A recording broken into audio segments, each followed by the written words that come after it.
Picture चालू करो बे। लगा रही है टैक्स पेयर का पैसा। अनुराग ठाकुर कह रहे हैं कि नेशनल हेराल्ड अखबार वीकली के नाम से जो पैसा दिया जा रहा है वो अखबार नहीं छपता है। ऐसे में जब ना अखबार ना विज्ञापन तो पैसा जा कहां रहा है? जवाब देंगे सुरेंद्र जी। आप कहाँ थे ज्ञानी बाबा? अंजना जी, अगर अखबार नहीं छप रहा होता तो नरेंद्र मोदी जी को, इनके भ्रष्ट मंत्रियों को, इनके भ्रष्ट संतरियों को और इनके बेरोजगार प्रवक्ताओं को अभी तक एफआईआर करा देनी चाहिए। भाई एफआईआर करा देते हैं। यहाँ पर चिल्लाने की जगह अगर कानून के सम्मुख जाए, सुप्रीम कोर्ट के बड़े बड़े लॉयर हैं, तो वो आके एफआईआर करा दे। लेकिन एफआईआर नहीं कराएंगे क्योंकि यहां हंगामा करके ये लोग मूल रूप से आपके मुद्दों पर ध्यान हटाना चाहते हैं। आपको नौकरी न देनी पड़े, आपके बच्चों को अच्छी शिक्षा ना मिले, आपके लोग जो है नई नई व्यवस्थाओं से वो ना हो, आपसे पूछा महंगाई पर सवाल ना जाए, इसलिए ये लोग इन मुद्दों को भड़काते हैं, भटकाते हैं, अटकाते हैं, लटकाते हैं। अब अरे बाप रे, ये तो धोती खोल रहा है। नेशनल हेराल्ड की सच्चाई पर आ जाइए। बिल्कुल दिए विज्ञापन, 2 करोड़ 34 लाख रुपए के विज्ञापन दिए, 10 लाख रुपए महीने के हिसाब से दिए। क्या होता है 10 लाख रुपए का विज्ञापन? और झूठ पर झूठ ये बोलते हैं कि हिमाचल प्रदेश की सरकार के पास तनख्वाह देने के लिए पैसे नहीं है।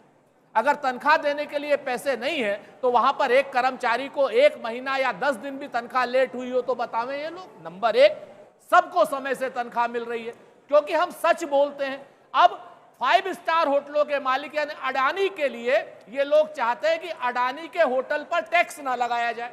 भाई अडानी के होटल पर टैक्स लगेगा। गौरव भाटिया जी, आप कुछ कह लो, अडानी के होटल पर टैक्स लगेगा और आगे भी लगेगा। और वो हिमाचल को नहीं बेच सकता। जहां जहां आपकी सरकारें हैं वहां वहां पूरा बिकवा लो जब तक आपके पास सत्ता है। हाँ, आप आ जाइए इसके बाद। सुनिए अभी मैंने पूरा कर ले बोला। हाँ, बहुत शुक्रिया आपका। शक बड़ी खराब बीमारी है। शक नहीं, आपसे डर लगता है। अच्छा है, डरना चाहिए। कुछ डर अच्छे होते हैं। हाँ भाई। के साथ मैं हूँ अंजना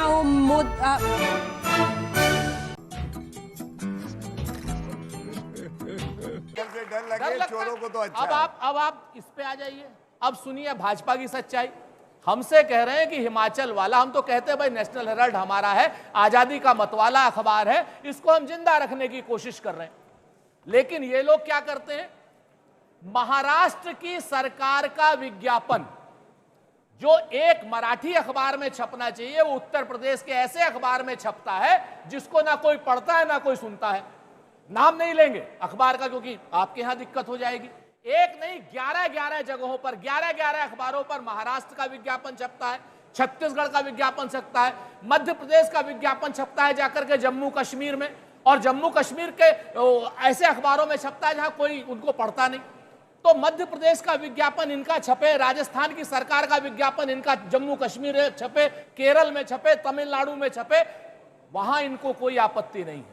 लेकिन नेशनल हेराल्ड जो आजादी के मतवालों का पेपर था उसमें 10 लाख रुपए महीने का विज्ञापन छप जाए, इनके पेट में दर्द हो जाता है। इसलिए हो जाता है पेट में दर्द अंजना जी, चूंकि ये लोग अंग्रेजों के पिट्ठू रहे, ये अखबार अंग्रेजों के खिलाफ रहा, इसलिए अंग्रेजों के पिट्ठुओं को दिक्कत आएगी, अखबार छपेगा, विज्ञापन मिलेंगे। जवाब दीजिए।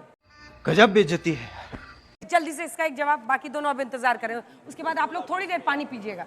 पानी है पूरे शो में ही पानी साथियों, डरे नहीं हम जब गोरों से तो क्या डरेंगे चोरों से। क्या बोल दिया? चोरों से हम नहीं डरने वाले। एक चीज, नंबर 1, नंबर 2, आप अखबार जाता है, एक सेंट्रल की पॉलिसी होती है डीएवीपी, डीएवीपी के जरिए उसके विज्ञापन जाते हैं। अंजना जी आप तो अच्छी तरीके से जानती हैं।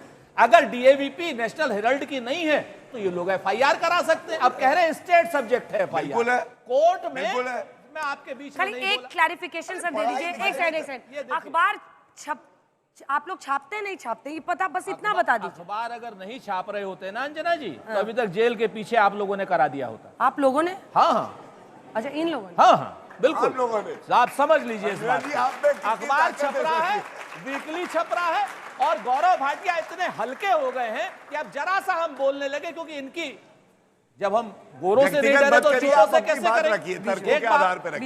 बीच में ना बोल, थारे माथे पर लिखे है बीच में ना बोल। दूसरी बात आप आ जाइए कि आज की, अरे नकली गांधी आप कहेंगे तो नकली मोदी है। जो ऐसा मोदी है जो घाची जाति में लोग पहले जनरल कास्ट में था, उस आदमी ने पहले कहा कि नहीं, नरेंद्र मोदी ने नरेंद्र मोदी से कहा कि नरेंद्र मोदी आज की डेट में पिछड़े हो गए। यह नरेंद्र मोदी की सच्चाई है। पिछड़ी जाति में नरेंद्र मोदी अपनी कलम से आए हैं, तो आज की डेट में हमको बताएंगे नकली, नकली खुद है। अब आप आ जाइए बाकी सारी चीजों पर। हम तो एक बात कहते हैं कि अगर आपको एफआईआर करानी थी, क्या नाम हिमाचल की जनता में भारतीय जनता पार्टी की स्वीकार्यता शून्य हो गई कि एक आदमी भी वहां एफआईआर नहीं करा रहा है? अनुराग ठाकुर भी यहां बैठे और हमारे सुप्रीम कोर्ट के वकील साहब भी यहां बैठे। क्यों? क्योंकि इन्हें फिर से मैं कहता हूं बच्चों कि आपको भरमाना है, आपकी नौकरियों पर बात ना हो।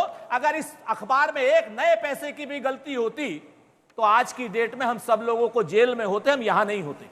हम पूरी तरीके से जिम्मेवारी से कहते हैं, कानूनी पहलुओं पे नहीं जाऊंगा, फेक केस है, फेक केस है पूरी तरीके से। जहां पर अखबार के जो संपत्तियां हैं, ना उनका ट्रांसफर हुआ, ना कोई लेन देन हुआ, ना 1 रुपए की ट्रेल है, ना लेना है ना देना है। मनी लॉन्ड्रिंग आके 2015 में एक केस बाकायदा सुप्रीम कोर्ट, बाकायदा इन लोगों ने खत्म कर दिया था, ईडी ने। ये बड़ी अच्छी बात कही आप। एक सेकंड, ये टैक्स पेयर का पैसा है ना, ये कांग्रेस पार्टी का निजी पैसा तो है नहीं कि हमारा अखबार है हम तो पैसा देते रहेंगे। अरे उस टैक्स के पैसे से हिमाचल प्रदेश की जनता का भला करना है ना, और एक ऐसा राज्य जो अपनी अर्थव्यवस्था को वैसे ही मुश्किलों कठिनाइयों से आगे ले जा रहा है। और ये खुद सुक्खू साहब ने मुझे भी इंटरव्यू में कहा कि टॉयलेट टैक्स क्यों लगाया गया था, किन वजहों से लगाया गया था, उन्होंने ही बताया कि कहां कहां पर कटौती करनी पड़ती है। आपको अपने राज्य का इकोनॉमिक्स भी देखना है। वहां पे आप कहेंगे हम तो देंगे, हमारा अखबार है। क्यों भाई? ये जनता का पैसा है। जनता को आप मूर्ख समझना बंद कर दीजिए। बिल्कुल, आपका सवाल बिल्कुल जायज है। इतनी गंभीर डिबेट में बीजेपी के प्रवक्ता कह रहे थे अय्या करूं मैं क्या, गप्पी गप्पी। भाई अय्या की जरूरत थी यहाँ पे?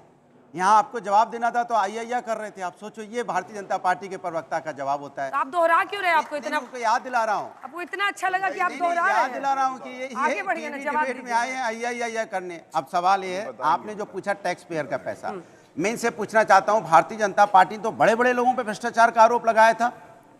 महाराष्ट्र के मंत्री थे अजीत दादा पे इन्होंने भ्रष्टाचार का आरोप लगाया था, हजारों करोड़ का लगाया था। क्या वो टैक्स पेयर का पैसा नहीं था?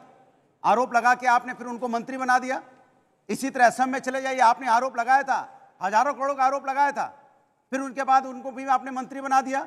इसी तरह पश्चिम बंगाल चले जाइए, वहां भी आपने आरोप लगाया था, भ्रष्टाचार का आरोप लगाया था, वो आपने उनको नेता बना दिया। सवाल है कि जहां पे आपने जिन पे भ्रष्टाचार का आरोप लगाया उनको आज आपने मंत्री बना दिया, तो इसका मतलब यही हुआ ना कि लश्कर भी तुम्हारा, सरदार भी तुम्हारा, तुम सच को झूठ बोल दो, अखबार भी तुम्हारा, फरियादी जाए तो जाए, तो इनका है जिसको पैसा जा रहा तुम्हारा, दरबार भी तुम्हारा। यही नहीं, अभी और सुनिए, ये भारतीय जनता पार्टी की आदत हो गई। अब बोलने तो दो, आप तो उनका था, तो वही तो कह रहे ना, बोलने तो दो। सवाल अरे बोलने दीजिए भाई, मुझे तो मेरी दिक्कत ये है कि सुनिए मेरी बात हो जाए और मेरी बात हो जाए। देखिए अंजना जी, अब आप मुझे नहीं बोलने दें तो बता दीजिए। बोलिए। नहीं, सवाल ये है कि भारतीय जनता पार्टी खुद भ्रष्टाचारियों को अपने अंदर शामिल कर रही है, उनको मंत्री बना रही है। कौन से वॉशिंग पाउडर में धुलाती है ये बता दे। और वो जब भ्रष्टाचार की बात करते हैं तो बहुत हंसी आती है, और जब अंजना जी टैक्स पेयर की बात कर रही है तो अंजना जी उनसे भी पूछेगा कि जब भ्रष्टाचार का आरोप लगाया था, उन्हें मंत्री बना दिया, उनको वो भी तो टैक्स पेयर का पैसा था, वो क्यों डूब गया? वो भी तो वापस आना चाहिए। ये है भारतीय जनता पार्टी की छोटा सा एकदम जवाब, क्योंकि अब करवाली बेइज्जती नहीं, आपके साथी है सर, अब क्या करें? अगर वो यहाँ पर आए हैं सड़क की लड़ाई करने के लिए। मुझे छोटी छोटी दो बातें कहने दीजिए। पहली बात तो भारतीय जनता पार्टी के प्रवक्ता शुद्ध झूठ बोल रहे हैं। एजेएल जो है, एजेएल के पास ही सारी संपत्तियां हैं, एजेएल ही उसका पैसा लेता है, एजेएल ही उसका रखरखाव करता है। हमने कोई भी पैसा यंग इंडिया में एक नया पैसा ना लिया है ना दिया है। नंबर एक, हमने उनके डेप्ट को इक्विटी में कन्वर्ट किया। जो यहां पर उसके स्टूडेंट होंगे कॉमर्स के, वो बता देंगे। एक बात। दूसरी बात, आप हमको बताइए कि नरेंद्र मोदी जी ने पिछले 10 साल में, अंजना जी, विज्ञापन पर कितने करोड़ खर्च किए हैं? तो 3000 करोड़ से ज्यादा खर्च किए। और उत्तर प्रदेश की सरकार पर ईयर 852 करोड़ रुपए खर्च होती है, और इनके पेट में दर्द 2 करोड़ 34 लाख पर हो रहा है, हजारों करोड़ पर नहीं हो रहा। और किस किस को देते हैं ये विज्ञापन?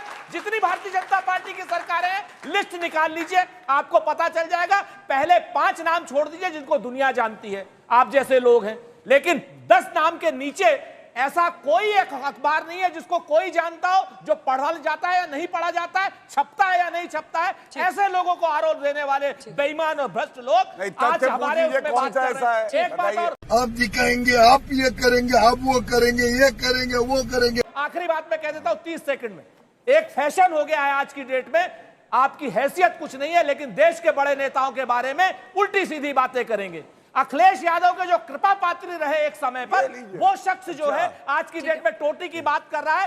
दैनिक भास्कर की रिपोर्ट थी, दैनिक भास्कर की रिपोर्ट थी कि भाजपा के एक प्रवक्ता ने और एक आईएएस ऑफिसर मृत्युंजय कुमार ने, अब मुझे उत्तर देने दीजिए। दोनों ने अखिलेश यादव को बदनाम करने के लिए टिप्पणी करते हैं। कुक की थी। इस तरीके की story cook Bharatiya Janata party कराती है और बड़े नेताओं को बदनाम करती है। अभी कायदे से अब आपका टाइम आता, लेकिन आपने जो बदतमीजी पहले की इसकी वजह से, उनके बाद आपका टाइम था लेकिन अब आप पहले बोल गए। अब हो गया। सुरेंद्र राजपूत जी, सुरेंद्र राजपूत। क्या बात है सर, क्या बात है सर, क्या बात, ये बात है। किसकी हैसियत बड़ी है?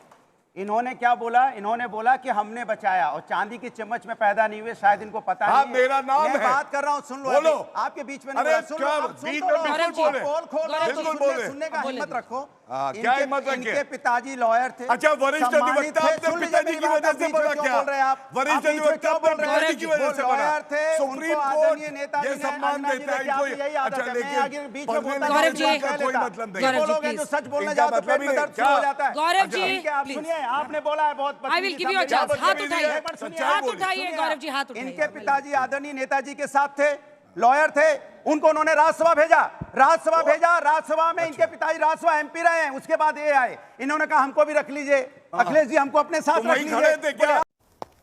ये तो लेटेस्ट न्यूज है। मैम, मेरा सर से क्वेश्चन है। जैसे उन्होंने कहा कि मोदी जी गंगा जल की तरह पवित्र हैं, वो मेरे आइडल हैं, मैं उनको बहुत रिस्पेक्ट करता हूँ। तो क्या मैं बीजेपी पार्टी को भी एक गंगा नदी की तरह पवित्र बोल सकता हूँ? क्योंकि उसमें कोई भी आपराधिक नेता जब डुबकी लगाता है तो उसे पवित्र माना जाता है और वो पवित्र हो जाता है, उसके सारे पाप धुल जाते हैं। मेरा सवाल गौरव भाटिया जी से है। आपने तो सवाल किया कि बीजेपी जो है, कांग्रेस पार्टी जो है, इस पे पोस्टर्स पे खर्चा कर रही है, होर्डिंग्स पे खर्चा कर रही है। नहीं, ये सवाल नहीं पूछा उन्होंने। नेशनल हेराल्ड अखबार पे, हाँ, खबर को समझ। अखबार पे तो कहा ना। आप ये बताइए, मोदी जी जो लगातार नए नए कपड़े पहनते हैं, ये सारा पूरा देश का प्रॉपर्टी, वक्फ की भी आप प्रॉपर्टी जो आप जो है अपने दोस्त अडानी के पीछे लगे हैं, आप इसका जवाब कब दीजिएगा? मैं उत्तर दे सकता हूँ। मैम, मेरा सवाल है कि ईडी को 50 करोड़ दिख रहे हैं गांधी फैमिली के, लेकिन उनको ये क्यों नहीं नज़र आ रहा है कि मोदी जी हर साल फॉरेन ट्रिप्स पे इतने पैसे खर्च कर रहे हैं, तो वो उनको क्यों नहीं कैलकुलेट कर रही है? सर, अगर यहाँ पे कांग्रेस के किसी भी लीडर की जगह कोई बीजेपी का लीडर होता तो ये ईडी इतनी जल्दी ही काम कर रही होती? पैसा लगाना और घोटाला करना दोनों अलग बातें हैं। ये दोनों को मिक्स कैसे कर रहे हैं? मिक्स करके बोल रहे हैं, ऐसा कैसे? हम सबसे पहले इस बिटिया का क्वेश्चन का जवाब देंगे। हमने बेटे गलती की, लेके आना चाहिए था, और अगर आप मुझे अपना एड्रेस दे दोगे तो मैं आपके घर पर 1 साल के लिए भेजूंगा वीकली अखबार। नंबर 1। नंबर 2, दूसरी बिटिया का सवाल था इन्होंने कि अगर आपने कुछ नहीं किया, अगर हमने कुछ किया होता ना बेटा, तो ये 11 साल से सरकार में है, आज तक हमें जेल से बाहर नहीं आने देते। खाली आप लोगों के बीच में भ्रम पैदा करने के लिए ये लोग कभी एफआईआर कराते हैं, कभी डंडा लगाते हैं, कभी झगड़ा करते हैं, कभी ईडी को भेजते, कभी सीबीआई को भेजते, कभी आईटी को भेजते हैं, और जब कुछ नहीं कर पा रहे तो फिर टीवी पे आकर के हंगामा करना शुरू कर देते हैं। कर कुछ नहीं पाते ये आज तक। अगर हमने जरा सा भी कुछ किया होता तो अब तक ये जेल भेज चुके होते हमको। ये हम जिम्मेवारी से कह रहे हैं आपको। हमने एक नए पैसे का घोटाला नहीं। देखिए,